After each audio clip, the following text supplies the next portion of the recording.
शेतकरी बंधू नमस्कार. आपल्या यूट्यूब चॅनलवरती सरचे स्वागत. तुम्हाला तर माहिती आपला विशेष भारी महाराष्ट्रातील सर्वात मोठी 35 एकरात नर्सरी. आजचं लोडिंग चाललं हे 4 सप्टेंबर 2025ला. मोहगणी लोडिंग जे 1.5 वर्षाचं रोप आहे. रोपाची उंची 1.5 ते 2 फूट आहे. महाराष्ट्रात सर्व ठिकाणी 50 रुपयाने रोप घरपोच होते. 1982ची नर्सरी आहे. 35 एकरात नर्सरी.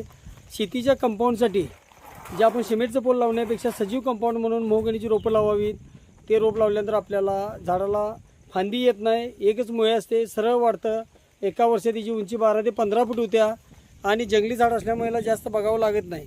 याला काही जनावर खात नाहीत. मोहगणी म्हटलं तर झाज बांधणीसाठी, ट्रकच्या बॉडीसाठी, फर्निचरसाठी जे लाकूड वापरलं जातं ते मोहगणीचं झाड.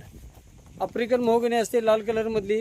हे जे रोप आहे हे रोप आपल्याला 50 रुपयाने घरपोच होतं आहे. लागवड अंतर बांधाला 6-6 फुटाला करायचे आहे, जेणेकरून आपण फळबागेच्या कंपाऊंडसाठी त्याचबरोबर शेतीच्या कंपाऊंडसाठी हे झाड आपण लावू शकतो. आणि त्यामध्ये तारा मारल्या तर आपल्याला ह्या झाडापासून 12 वर्षामध्ये ते 10 वर्षामध्ये उत्पादन घेऊ शकतो आपण. त्याचबरोबर जे सिमेंटचा पोल आपण लावलेला 3 वर्षामध्ये तारा गजले की पडणार, त्यापेक्षा शेती त्याचबरोबर कंपाऊंड असेल आपलं, त्या कंपाऊंडला इतर झाडं लावण्यापेक्षा आपण मोहगणी लावावी. मोहगणी म्हटलं तर ही आफ्रिकन मोहगणी आहे, जी झाडाला फांदी नसते, फक्त पानच असतात, सरळ वाढते.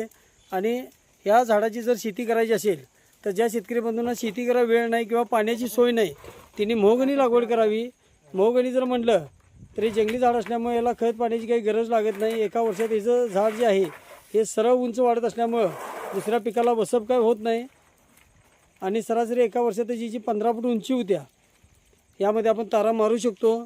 तर शेतकरी बंधूंना जर शेती करायला वेळ नाही अशा शेतकरी बंधूंनी शेती म्हणून जर आपण ही जी लागवड केली तर 8x8 वरती 10x10 वरती केली तर एकरामध्ये 450 रुपये बसतात.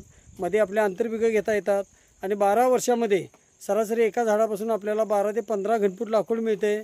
आणि जाग्यावरून आपल्याला हे 500 रुपयाने घनफूट, म्हणजे सरासरी एक झाड आपल्याला 7-8 हजार रुपयाला, आपल्या शेतकऱ्याच्या भाषेत बोललं तर उत्पादनाचा बेस जर बघितला तर आपल्याला एक झाड 7 ते 8 हजार. आपण 1 एकरामध्ये 450 रोपं लावली तर सरासरी 28 ते 30 लाख रुपये एकरातून उत्पादनही घेता येतं. ज्या शेती पडीक ठेवण्यापेक्षा आपण मोहगणीची लागवड केली तर आपल्याला उत्पादन चांगलं आहे. माझी नर्सरी 1982ची आहे. 35 एकरात नर्सरी आहे.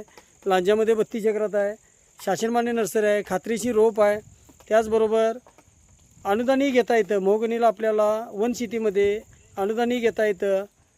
महाराष्ट्रात सर्व ठिकाणी ही रोपं आहेत. ही 50 रुपयाने घरपोच येतात. लागवडीपासून योग्य सल्ला, मार्गदर्शन, सर्व नियोजन मिळतं. त्याचबरोबर खात्रीशीर रोपाबरोबर अनुदानालाही बिल मिळतं. आता मोहगणी म्हटलं तरी